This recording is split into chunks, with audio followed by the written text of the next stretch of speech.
En la clase pasada habíamos abordado el tema de la revelación divina, es decir, Dios manifestándose a sí mismo a los hombres, ¿no? Y manifestando su plan de salvación, manifestando sus decretos, sus leyes, sus mandatos. Y que para esa manifestación el Señor había escogido dos vías, dos caminos por los cuales se revelaba, se manifestaba a los hombres. Uno era el camino de lo natural, es decir, Dios se manifestaba en su creación, ¿no? En las obras de la creación, y a eso le llamábamos la revelación natural. Dios mostrando su omnipotencia, su belleza, su perfección a través de las cosas creadas. Y también decíamos que había otro camino, que era el camino sobrenatural, lo llamábamos justamente así, la revelación sobrenatural. El Señor escogía a lo largo del tiempo personas a las que se revelaba, encomendaba su mandato, su decreto, su mensaje para que lo comunicaran. Y esa predicación, esa comunicación a la que el Señor escogía o llamaba a algunos, revelándoseles, mostrándoseles, manifestándoseles, de una u otra manera él la refrendaba o la acompañaba con signos portentosos. Podríamos recordar que el Señor llama a Moisés para que saque a su pueblo de Egipto. El Señor, por ejemplo, abre el mar rojo para que el pueblo de Israel pase por el mar, ¿no? Ese portento con el cual el Señor refrenda la obra y esa libertad que está revelando, que está mostrando al pueblo de Israel.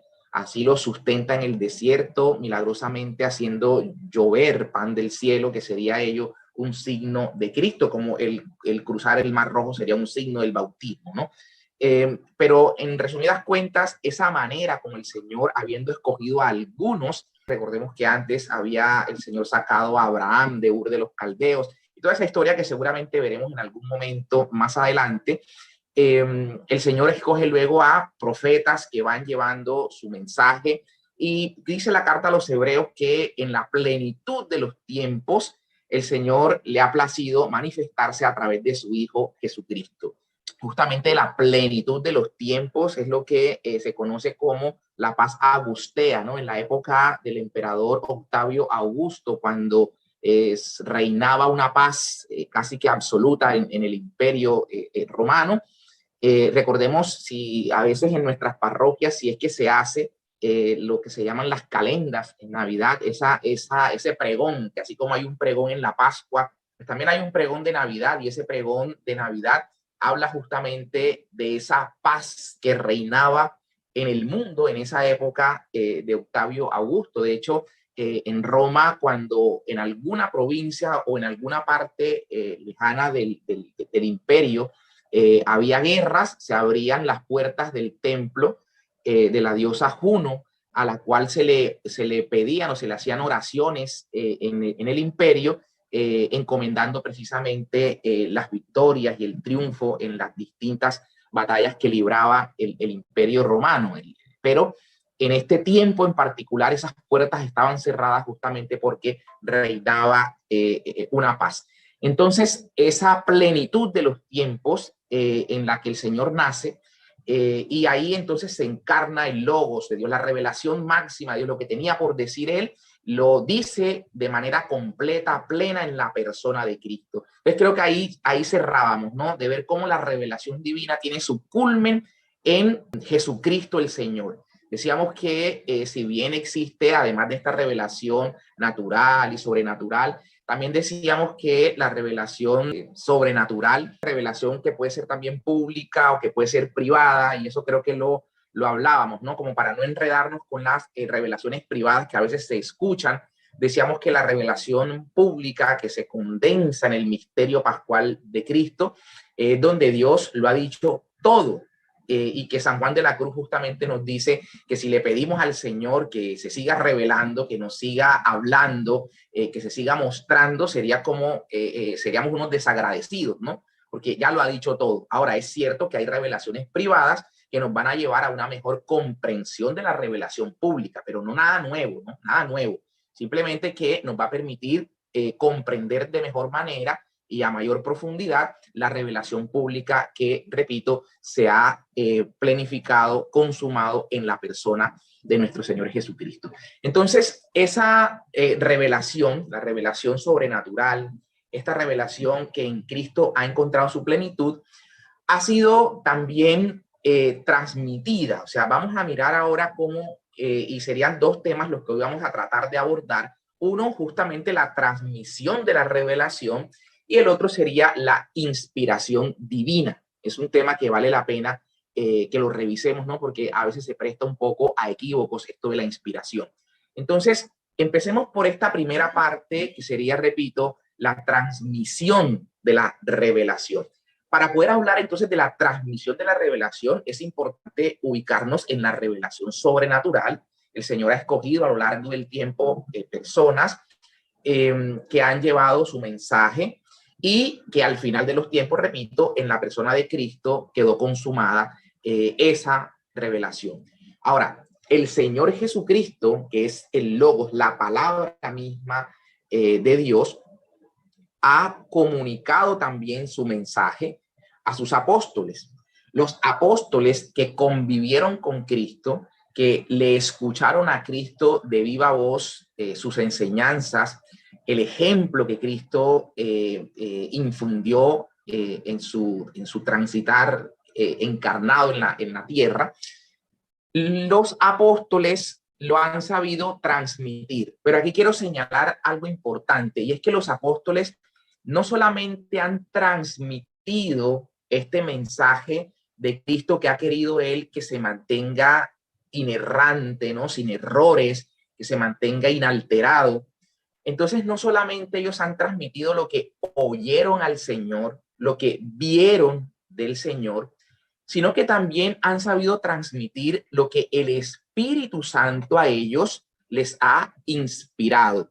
Y esto es importante, pero no solamente ellos comunicaron lo que escucharon y lo hicieron de viva voz, sino que otros también, movidos por ese mismo Espíritu, pusieron por escrito eso que escucharon de Cristo, eso que vieron de Cristo, eso que el Espíritu Santo también a ellos les inspiró, lo pusieron por escrito. Entonces, fíjense cómo la transmisión se dio por dos vías también, ¿no? Uno, la vía oral, y otro, la vía de la escritura. El Señor Jesús, si lo vemos en el Evangelio de San Mateo, en el capítulo 28, el Señor le dice a sus apóstoles, vayan por todo el mundo haciendo discípulos, bautícenlos en el nombre del Padre y del Hijo y del Espíritu Santo. Y también añade allí el Señor que enseñen todo cuanto el Señor les ha enseñado. Fíjense que también el Señor les dice en otro pasaje, quien a ustedes les escucha, a mí mismo me escucha. Entonces el Señor está dando esta encomienda de que ellos comuniquen el mensaje, lo transmitan, y eso a través de la predicación, ¿no? La predicación apostólica. Esa transmisión, eminentemente oral, tiene un componente, como lo he dicho, que no solamente se basó en lo que escucharon de Jesucristo o de lo que vieron del Señor, sino también en lo que el Espíritu Santo les inspiró. Recordemos que el Señor, sobre todo en los capítulos 14, 15 y 16 del Evangelio de San Juan, vemos al Señor hablando de la promesa del Paráclito, ¿no? Del Espíritu Santo, y que la misión del Espíritu Santo era llevarlos, conducirlos a la plenitud de la verdad. Y que el Espíritu Santo iría revelándole muchas cosas que en ese momento para ellos podrían ser confusas, inentendibles. Recordemos aquel pasaje del Evangelio que en próximos días, el Jueves Santo, vamos a estar leyendo, meditando. Cuando el Señor está en la última cena, como le llamamos, el Señor lava los pies de sus discípulos, ¿verdad? Lava los pies de sus discípulos. El gesto en la cena pascual, si nos vamos al contexto judío, el texto implicaba unas abluciones y lavarse las manos, pero no propiamente esto de lavarse los pies, que era una tarea, digámosle así, de los esclavos, ¿no? De los sirvientes respecto de sus amos. Entonces, el Señor Jesús hace este gesto Y cuando llega al apóstol Pedro, Pedro se alarma, ¿no? Señor, lavarme tú a mí los pies. No, no, no, no, imposible. Entonces, bueno, el Señor allí le dice al apóstol Pedro que si no le lava los pies, pues Pedro no tendría nada que ver con el Señor. Y el apóstol Pedro, como siempre un tanto impulsivo, le dice, bueno, Señor, si es así, entonces lávame no solamente los pies, sino también las manos y la cabeza, que dice San Pedro, ¿no? Y Jesús responde algo importante que me gustó hace un tiempo que leía al Papa Benedicto XVI en su libro Jesús de Nazaret. Decía que en este libro Jesús de Nazaret, que escribe el Papa Benedicto XVI, pero no lo hizo como papa, sino como teólogo, ¿no? Entonces digamos que un libro de Joseph Ratzinger, y puntualmente el tomo que va desde la entrada de Jesús a Jerusalén hasta su resurrección, ¿no? Allí él narra este pasaje o explica, desarrolla muy interesantemente este pasaje, y me pareció muy bonito haber visto cómo el cardenal Ratzinger o Joseph Ratzinger, Papa Emérito hoy, presenta ese pasaje del lavatorio de los pies como una prefiguración del sacramento de la confesión.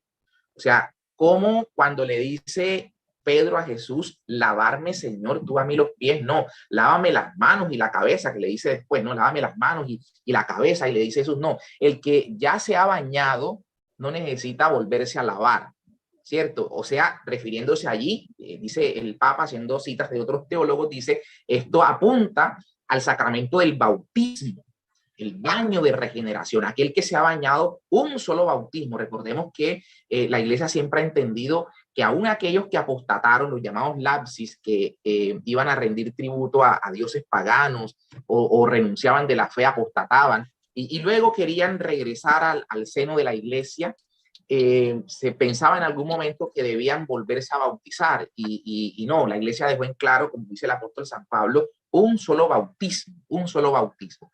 Entonces, que se ha bañado en las aguas bautismales, recordemos lo que dice San Pedro también en una de sus cartas, en la primera carta, cuando hace referencia a las aguas del diluvio, por las cuales se regeneró la humanidad entera, decía que a esas aguas del diluvio corresponde ahora el bautismo que nos salva. Y San Pablo, como decía hace un rato, hace referencia al paso del Mar Rojo, hace referencia a que el pueblo atravesó el mar, así como cuando la humanidad pasa por las aguas del bautismo. Presenta ese símil interesante el apóstol. Entonces quería decir que el Papa ahí hace referencia a ese baño de regeneración,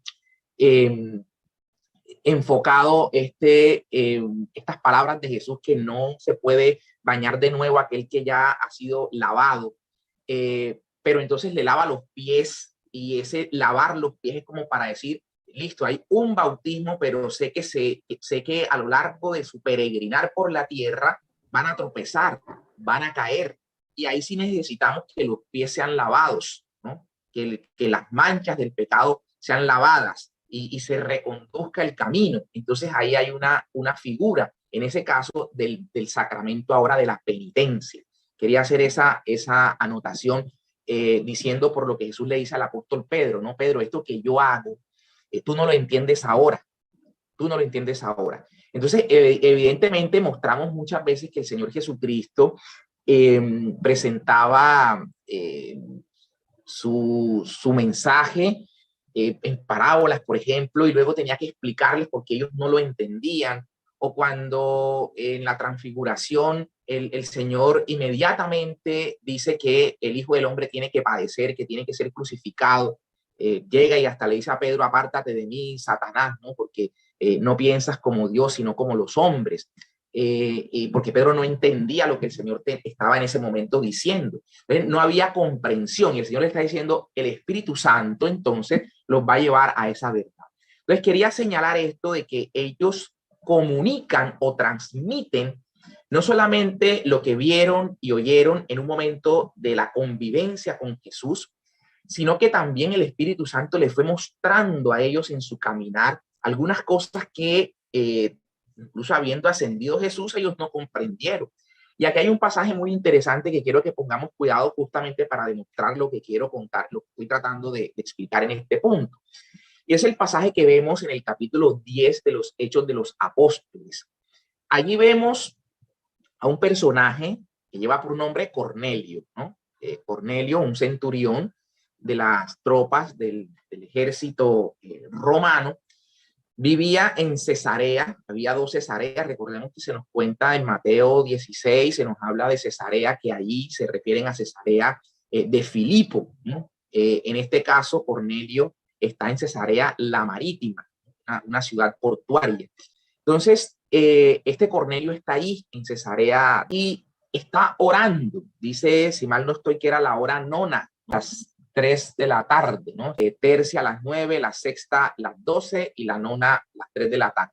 Estaba en ese momento en oración Cornelio y se le aparece un ángel y le dice que las oraciones que Cornelio había estado haciendo, la limosna las obras de caridad que Cornelio había estado practicando, habían subido ante Dios como un perfume grato, ¿no? Como el incienso.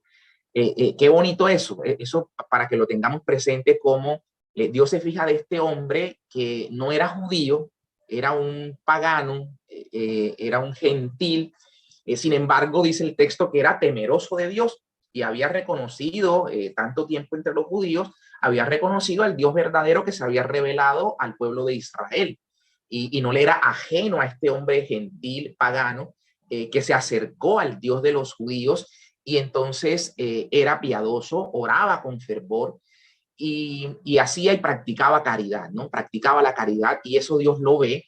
Entonces manda un ángel ante este hombre, ante Cornelio, y le pide que mande a llamar a Pedro, a Simón, dice que es apodado Pedro, que se encuentra en otra ciudad, aproximadamente a unos 50 kilómetros tal vez de donde estaba eh, Cornelio, y hablamos de la ciudad de Jope, que tiene mucha tradición, o sea, ahí fue donde se embarcó Jonás cuando huía del encargo que el Señor le había puesto. Ahí es, en ese puerto es donde de allá del Líbano vienen los cedros, los árboles o los troncos que traen para la construcción del templo de Jerusalén, ¿no? La madera que se iba a utilizar en el templo entran por esta ciudad portuaria. Entonces ahí estaba el apóstol Pedro. Ellos van a mandar a llamar a Pedro para que Pedro venga a decirles algo, no se sabe qué, pero para que Pedro venga a contarles algo. Cornelio manda a llamar a dos criados y a un soldado, ¿no? Dice a un soldado piadoso. O sea que esto nos muestra que este hombre había infundido su creencia al haberse encontrado con Dios, había llevado esto, no se lo había quedado, lo había compartido por lo menos entre sus hombres. Dice que manda a llamar dos criados y a un soldado piadoso. Y entonces les cuenta todo. Eso también me pareció chévere cuando uno lee esa parte y dice que este hombre le contó todo. Uno dice, ¿cómo este hombre le cuenta a los criados? Simplemente hubiese dicho, vayan y busquen al apóstol Pedro y díganle que de parte del Señor que venga hasta acá. Pero él le cuenta a los criados y a este hombre piadoso. Entonces van a buscar a Pedro, que estaba también haciendo oración. Y mientras Pedro ora, entonces tiene una visión, Pedro, es decir, hay una revelación de parte de Dios.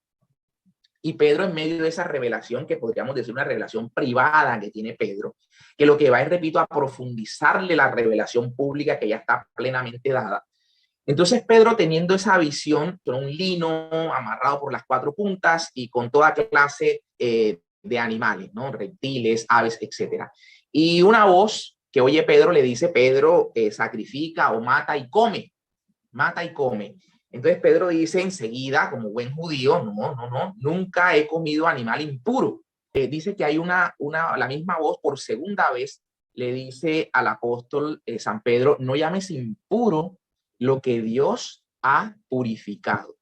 No llames impuro lo que Dios ha purificado. O sea, Pedro en ese momento no tenía comprensión de lo que allí se le estaba revelando, ¿no? Privadamente se le estaba dando a conocer algo que para él no estaba claro. Y no es que en ese momento se estaban haciendo puros los alimentos, ¿no? Cristo con su sacrificio en la cruz purificó todo, purificó todo. De hecho, si lo vemos, hay un pasaje cuando se nos dice que el Señor decía que nada de lo que viene de afuera contamina, ¿no? Sino lo que sale de adentro. Y el evangelista dice, así declaraba puras todos los alimentos, así declaraba puros todos los alimentos. Pero digamos que si queremos enfocar cuál es el efecto de la pureza, realmente lo que lo está haciendo es el sacrificio redentor de Cristo. ¿Por qué digo esto? Porque habría un pasaje de las Escrituras que tal vez no podría casar, digamos así, o entenderse con este pasaje, y es el de los macabeos, cuando estos hermanos están siendo sacrificados justamente porque no accedieron a comer cerdo, que era considerado animal impuro. Y uno a uno fueron pasando estos hermanos y siendo obligados a comer este animal para ellos impuros, y al negarse eran muertos, ¿no? Eran asesinados. De hecho, la madre de ellos hasta los animaba a mantenerse firmes. Imagínense ustedes pensar en eso, una madre que ve a sus hijos a portas de ser sacrificados, seguramente se meterá a apartarlo de allí, a decirle que reniegue de su fe, pero que viva, y esta madre se mantenía. Entonces, ver que esto se hizo por parte de estos mártires y decir que ahora simplemente nosotros tranquilamente comemos animales sin ninguna distinción, esto como que no casaría. Entonces, ciertamente lo que aquí podemos entender es que el Señor hacía con su sacrificio en la cruz no solamente la redención del género humano en particular, sino digamos de la creación, ¿no? Hay, así como en el árbol del Edén, toda esta creación nueva que el Señor nos regala, digamos que en el árbol de la cruz, como algunos padres lo han dicho, había una creación nueva, de ahí partió una nueva creación, ¿no? Esa lanza que atravesara a Cristo, su costado, sale agua y sangre, es justamente también un signo de purificación, que también lo hemos tomado como figura de los sacramentos de la Eucaristía y del bautismo, pero está sin duda este signo mostrándonos una purificación que se obró en la cruz. Entonces, importante entender eso, y quería, pues, digamos, traer a colación este pasaje, porque Pedro inmediatamente, que tiene la visión, llegan los criados de Cornelio y el soldado, esa noche duermen ahí en Jope, y de inmediato salen al día siguiente para Cesarea, la Marítima, donde tienen esta conversación, entran a la casa de Cornelio. Esto era prohibido por la ley judía, que un judío entrase a casa de gentiles. Recordemos el pasaje de la pasión de Cristo, narrado por Juan, cuando los sumos sacerdotes, los miembros del Sanedrín, están en esta presión contra Cristo para que sea condenado. El texto dice que ellos llegan al pretorio, pero no entran. ¿Y por qué no entran? Miren que ni siquiera queda a la interpretación o al conocedor de la ley judía, sino que el mismo apóstol Juan dice que no entraban porque no querían contaminarse, no querían quedar impuros, porque esa noche era la cena de la Pascua, esa noche. Recordemos que ahí hay una especie de conflicto, si se quiere entender así, pero pues está por muchos teólogos ya decantado esto, que para San Juan la crucifixión de Cristo tiene lugar el mismo día de la cena de Pascua. O sea que Jesucristo no habría comido la cena de Pascua porque estaba ese día, había sido aprehendido, y luego entonces iba a ser crucificado, pero ya estaba aprehendido el Señor el día de la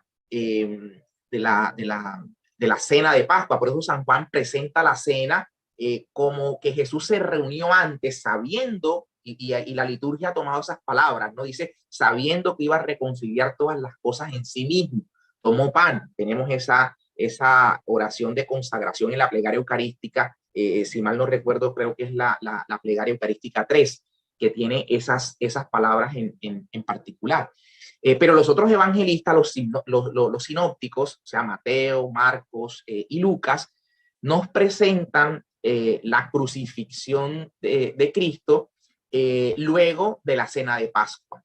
O sea, el Señor come con sus discípulos la cena de Pascua y saliendo de allí dice que no pareciera que quedó inconclusa la cena, ¿no? Porque dice que después de haber ellos habiendo comido, no nos hacen mención de la cuarta copa. Eso tiene una explicación muy bonita, que si nos da el chance en algún momento lo conversamos. Pero el Señor sale y se cantaba los salmos, el gran Jalel, que se llama, que era la gran alabanza, el Salmo 118, que se entonaba al final de la cena pascual.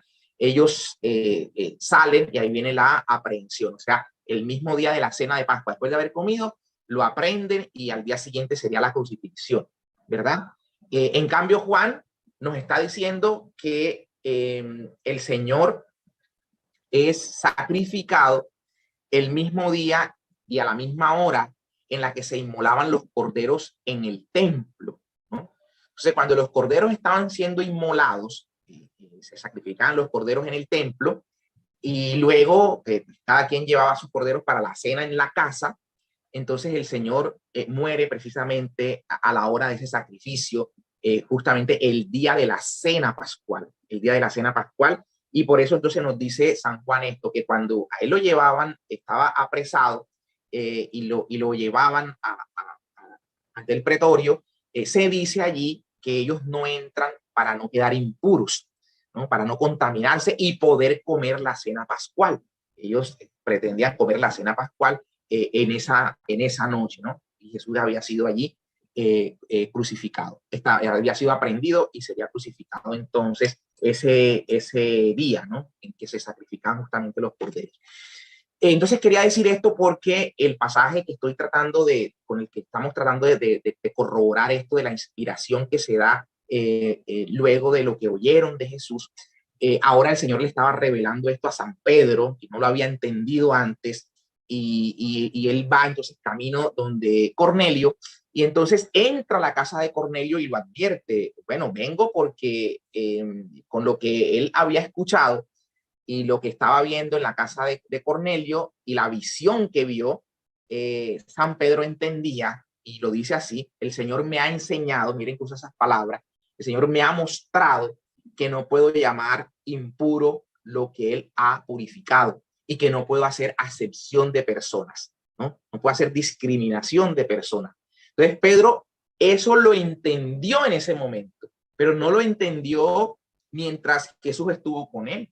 Miren cómo la visión que tiene y le dice la voz, mata y come, y él dice no, de ninguna manera. Entonces Pedro no había todavía comprendido esa parte del mensaje, digamos, del plan de salvación divino. Y por eso entonces con las llaves que el Señor le entrega a Pedro, que vemos en Mateo 16, ahí Pedro abre la puerta para que entren también los gentiles. Cornelio entonces es el primer gentil que entra allí. Y lo bonito también es que cuando llega Pedro, dice que Cornelio había reunido a toda su familia, había reunido a mucha gente que lo esperaba. O sea, como él tenía claro que no sabía qué le iba a decir Pedro, pero sí sabía que venía de parte de Dios y no quería quedarse solo con el mensaje y lo comparte. Es también una llamada para nosotros para entender que esto no puede ser un tema de exclusividad, ¿no?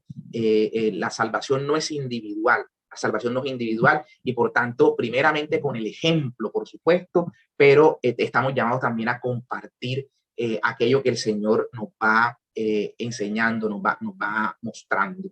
Entonces, eso sería esa parte que podamos entender por qué justamente la Dei Verbum, recuerden que es la Constitución sobre la Sagrada Revelación, sobre la revelación divina, nos habla de esto, de que los apóstoles, aquello que escucharon a Jesús, aquello que vieron de Jesús, lo transmitieron, pero que también transmitieron aquello que el Espíritu Santo les fue inspirando, les fue revelando con posterioridad a la ascensión del mismo Cristo.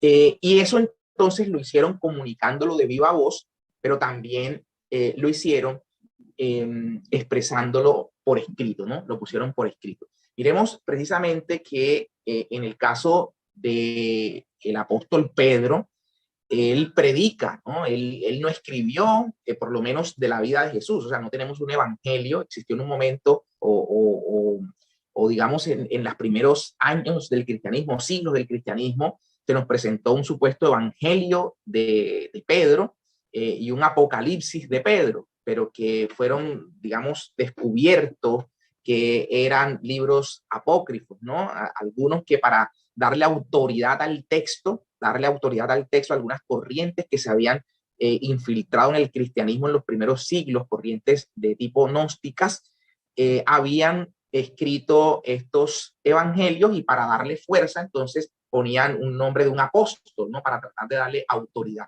Pero en el texto y en la descripción de los textos, en la lectura de los textos, se evidencia esa corriente herética, gnóstica que estaba impresa o algunos acontecimientos, digamos, muy fantasiosos que vemos que en ese evangelio de Pedro se nos narra en el tema de la resurrección, como que Cristo cuando iba transitando las palmeras se inclinaban, ¿no? Como adorando al Señor. Entonces, algunos eventos un tanto, digamos, espectaculares o si se quiere decir un tanto fantasiosos, dieron pie también para que la iglesia, al hacer su discernimiento, descartara cierta literatura que pretendía colarse como canónica. Recuerden que nosotros vamos a estudiar o debemos estudiar todo el proceso que se siguió para la canonización de los libros de las escrituras. ¿Por qué tenemos esos 73 y no menos? Por ejemplo, los hermanos protestantes que tienen 66 libros. ¿Cómo fue todo ese proceso de canonización de los libros? Voy al punto de la transmisión oral, ¿no? La transmisión oral. Y aquí quiero que tratemos de poner mucha atención en lo que quiero plantear para que veamos un poco cómo, si se quiere, voy a tratar de utilizar una palabra, voy a decir que un poco de mala fe en algunas traducciones de las escrituras, la palabra tradición no se coloca cuando tiene un sentido como el que nosotros entendemos que tiene y como es su sentido real. Me refiero, por ejemplo, a lo siguiente. A ver, en la carta a los tesalonicenses, en la segunda carta a los tesalonicenses, el apóstol San Pablo, en el capítulo 2, en el verso 15, San Pablo le dice a los tesalonicenses que las tradiciones, la palabra griega es paradosis, que las tradiciones que el Señor, que ellos les han transmitido a esa comunidad de Tesalónica, esas que les han transmitido tanto de manera oral como por carta, que las conserven, dice San Pablo, conserven las tradiciones que les hemos transmitido oral y por carta. Hay otro pasaje ahí mismo en la carta a los tesalonicenses, San Pablo, en el capítulo 3, verso 6, San Pablo va a hacer referencia a aquellos hermanos que no conservan las tradiciones que San Pablo ha transmitido. Dice que a esos que no conservan las tradiciones los aparten de la comunidad. Ruega que vivan conforme a las tradiciones. Y quien no conserve las tradiciones, que entonces sea apartado de la comunidad. Y en la carta a los Corintios, San Pablo alaba a los corintios, los alaba porque ellos conservan las tradiciones, conservan la paradosis, ¿no? La tradición. De hecho, esta palabra paradosis, tradición, viene de paradidomi, que es transmitir, ¿no? Los romanos hablan de tradicio, sacada como el verbo dar, dare, entregar, ¿no? Entregar. Y justamente están entregando ¿qué? La palabra de Dios, están comunicando, se está pasando de mano en mano la palabra de Dios. Miremos, por ejemplo, que Pablo le dice a Timoteo en el capítulo 2, en el verso 2, le dice: Timoteo, lo que me has oído en presencia de muchos testigos, lo que me has oído, lo que de viva voz te he contado, te he dicho, consérvalo y busca personas idóneas para que a su vez lo sepan y lo puedan transmitir. Entonces, siempre que aparece esa palabra paradosis, por lo menos en estos tres textos, el de Tesalonicenses 2:15, Tesalonicenses 3:6 y la primera carta a los Corintios, evidentemente se está haciendo referencia a esta tradición con T mayúscula, ¿no? A la transmisión que se ha hecho de la palabra de Dios, del mensaje divino. Fíjense ustedes que San Pablo, la carta a los tesalonicenses, es la primera carta que el apóstol San Pablo escribe. Estamos hablando cerca del año 51. De hecho, es el primer documento, si se quiere, del Nuevo Testamento que se escribió. En el año 51 escribe Pablo la carta a los tesalonicenses. Y allí, en esa carta a los tesalonicenses, San Pablo, voy a leerla textualmente, lo que San Pablo dice en esa primera carta. Dice de la siguiente manera: por tanto, también nosotros damos gracias a Dios sin cesar, porque al recibir la palabra de Dios, miren lo que dice San Pablo, ¿no? Al recibir la palabra de Dios que les predicamos, la acogieron no como palabra humana, sino cual es en verdad, como palabra de Dios que permanece operante entre ustedes los creyentes. Claramente San Pablo se está refiriendo a lo que de viva voz le comunicó a esa comunidad de Tesalónica. Si en el año 51 San Pablo está escribiendo esta carta, pues lo que está diciendo Pablo es que esa comunidad acogió la palabra de Dios, lo que San Pablo predicó, lo acogió no como palabra humana, sino que lo acogió como palabra de Dios que es. Y ese es el concepto propio de lo que vamos a ver, inspiración, ¿no? La inspiración divina. Dios ha escogido a algunos para que comuniquen su mensaje. Inspira el Espíritu Santo que ha revelado, ahora los inspira, en este caso, a hablar o a poner por escrito. Y eso se va a entender entonces que no es palabra de Pablo, sino palabra de Dios. Y es lo que San Pablo está diciendo. Pero atención a que San Pablo no se está refiriendo a ninguna carta escrita, a ningún texto del Nuevo Testamento, porque ninguno existía. Esta es la primera carta que San Pablo escribe. Y ya él está diciendo que la palabra que él ha predicado se tiene que agradece porque la acogieron tal y como era, palabra de Dios. ¿Ves? ¿Dónde está esa palabra de Dios que Pablo le comunicó a los tesalonicenses antes de escribir las cartas? En el depósito de la fe que la iglesia conserva y que transmite. Entonces, por eso es entender que a eso nos referimos con tradición, a lo que oralmente ha sido comunicado.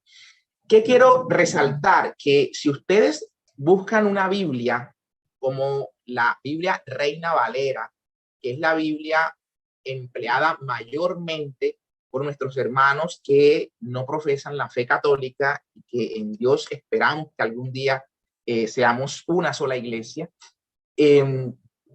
Ellos en la traducción que tienen de esa Biblia Reina Valera, qué curioso que la palabra parádosis, que traduce tradición, en estos textos que he citado, en segunda de Tesalonicenses 2:15, segunda de Tesalonicenses 3:6 y en primera carta a los Corintios, donde Pablo está alabando por las tradiciones, porque las conservan, porque pide que guarden la tradición, ellos no utilizan la palabra tradición. O sea, cuando se manda a guardar la tradición, entonces no utilizan la palabra tradición, sino que utilizan la palabra enseñanza o doctrina, ¿no? O sea,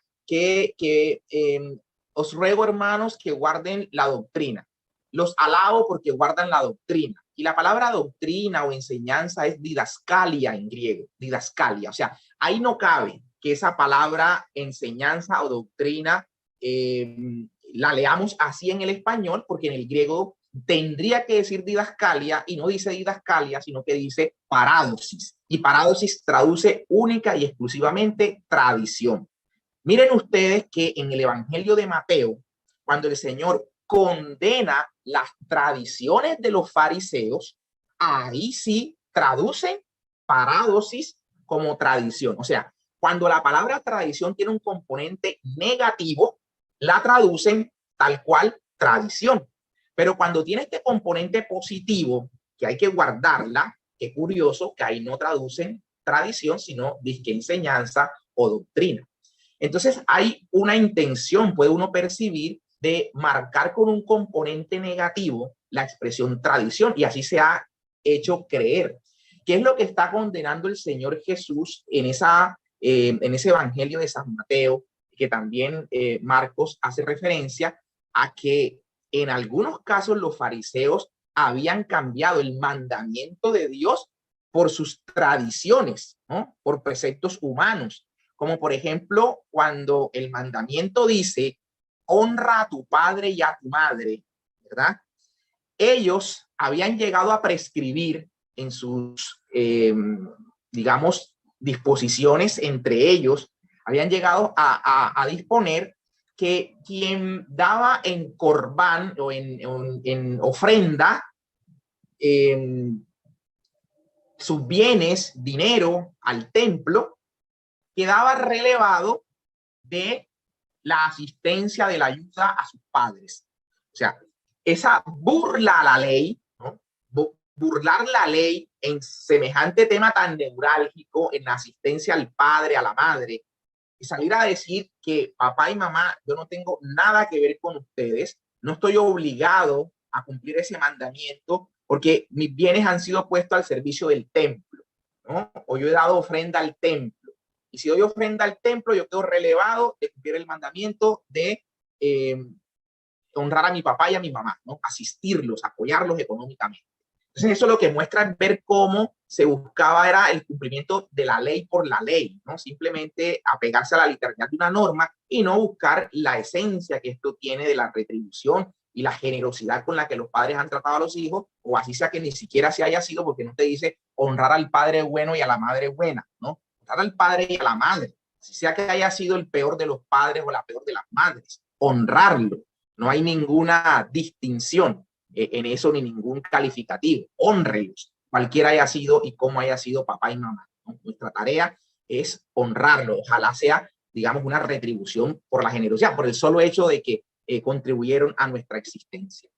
Bien, entonces vemos eso de la tradición y quiero dejarlo como que para que a nosotros nos quede claro cómo la tradición resulta ser importante y cómo hoy día en algunas denominaciones se esconde esta realidad de la tradición con estos artificios que se hacen en la misma traducción del texto bíblico, ¿no? Se traduce de esta manera equívoca, obviamente para que no huela a católico, ¿no? Para que no huela a católico y seguir manifestando este tema como algunos creen que tradiciones es disque costumbre, ¿no?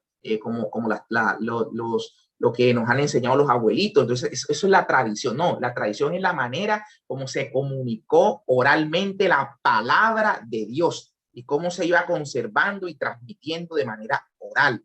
Claro, una denominación que surge en el siglo XVI y otra que surge en el siglo XVIII o XIX, al no tener esa sucesión apostólica, pues la cadena de la tradición en un punto se rompe, ¿no? Se rompe y por tanto entonces es difícil. ¿Qué ha pasado con muchos de los hermanos protestantes que se han dedicado a estudiar la historia de la iglesia, a mirar al principio los padres apostólicos, a Clemente de Roma? Es importante entender entonces que la transmisión de la revelación divina se hizo por una parte de manera oral, es decir, la tradición apostólica, y también se puso por escrito las sagradas escrituras, ¿no? La Biblia que llamamos nosotros.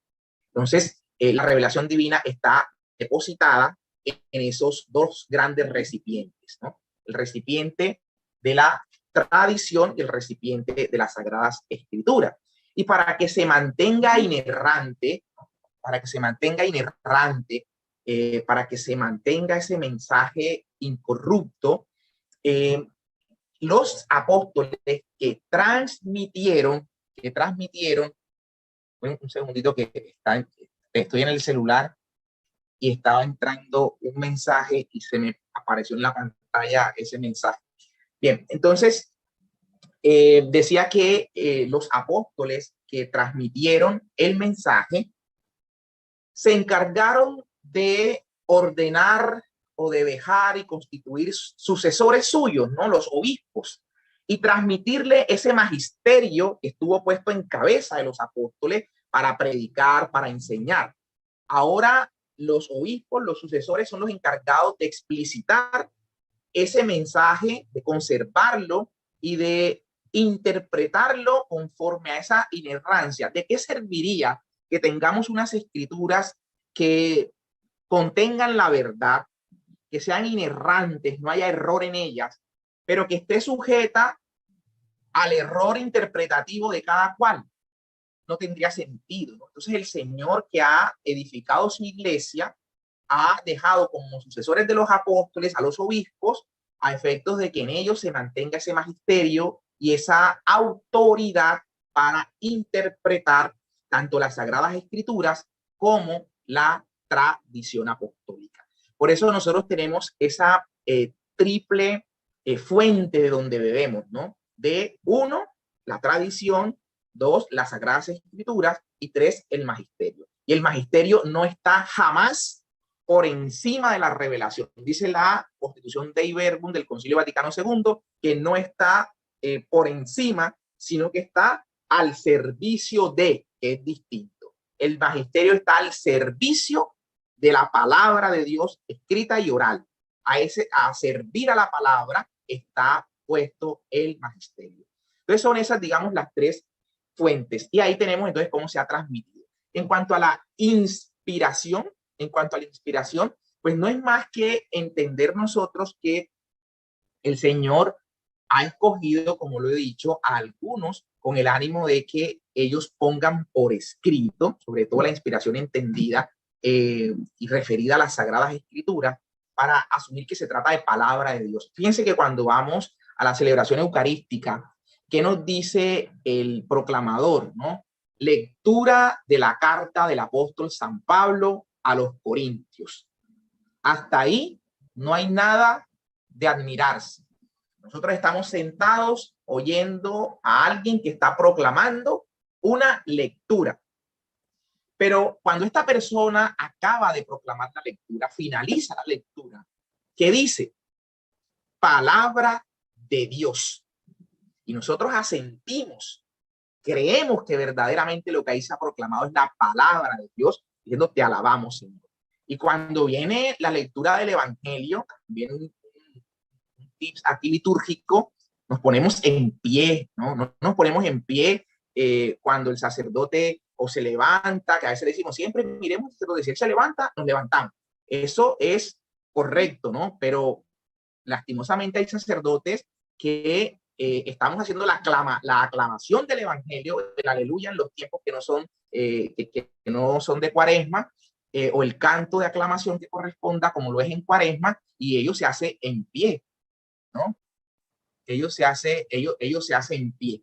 Entonces, tener en cuenta eso, ¿no? Que nos levantamos, nos ponemos en pie para hacer esta aclamación del Evangelio. Fíjense que, y lo escuchamos entonces también en pie como para resaltarlo del resto de las lecturas del Salmo que se nos ha proclamado y el Salmo con el que hemos respondido a esa primera lectura. Pero entonces, importante que decimos nosotros hay palabra de Dios. Entonces, entendemos eso, que es palabra de Dios. Y Dios escoge a personas, ¿no? Que llamamos nosotros y decimos son personas inspiradas. Algunos, sobre todo en el pasado, se entendía que era como si el Señor les dictara lo que Él quería que se escribiera. Bueno, y esto no, si bien esa palabra dictado se utilizó en ocasiones, pues no se está haciendo referencia como si el agiógrafo, el autor sagrado, fuera un sujeto completamente pasivo que pone, que Dios utiliza, lo posee y empieza a escribir única y exclusivamente lo que Dios acaba de decirle, ¿no? Entonces, por supuesto, Dios es el autor, Dios usa este instrumento. La palabra que Santo Tomás de Aquino utiliza en la Suma Teológica es que el agiógrafo es un instrumento, por supuesto que es un instrumento, pero es un instrumento que no pierde la conciencia, que no pierde sus formas, que no pierde sus maneras, que no pierde su cultura, ¿no? Entonces, por eso la Constitución Dei Verbum hace referencia a que el agiógrafo es también un verdadero autor,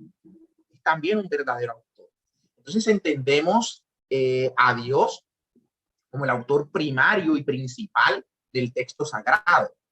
Pero también entendemos al agiógrafo como un autor en el sentido de que aporta también desde sí, ¿no? Aporta con sus palabras, con su literatura, con lo que conoce, con lo que sabe, también él aporta, ¿no? Su voluntad no está, digamos, disminuida, sus capacidades mentales no lo están. Ahí, cuando se estudia la historia de la inspiración, se echa mano de unos textos de Filón de Alejandría. Filón de Alejandría nace cerca del año 20 antes de Cristo y muere en el año 45 después de Cristo.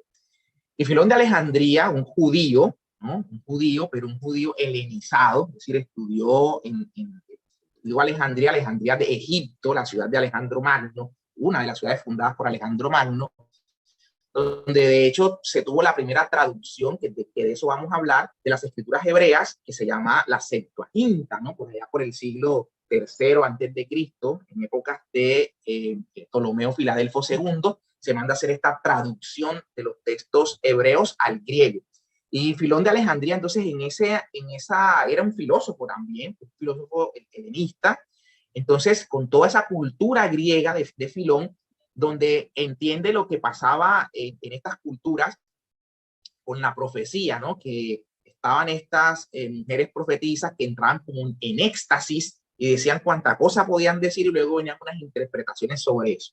Entonces se logra a veces presentar digamos, la inspiración divina en un primer momento como en una línea, en ese sentido como si Dios redujera las facultades del ser humano, lo poseyera y sencillamente el Espíritu Santo es quien habla digamos, sin ninguna participación del hombre, y eso no es del todo cierto, ¿no? Recordemos, y ya para cerrar, son las 8 en punto, ya para cerrar, recordemos que en el concilio de Constantinopla, realmente en el 381, cuando los llamados neumatómacos, los enemigos del espíritu, los macedonianos, que negaban la divinidad del Espíritu Santo, la iglesia convoca este concilio, al de Nicea, y ahí se hacen unas proclamas que son las que tenemos en nuestro credo, ¿no? Sobre el Espíritu Santo, y se dice algo muy importante, además de que se dice que es Dominum et vivificantem, es decir, Señor y dador de vida,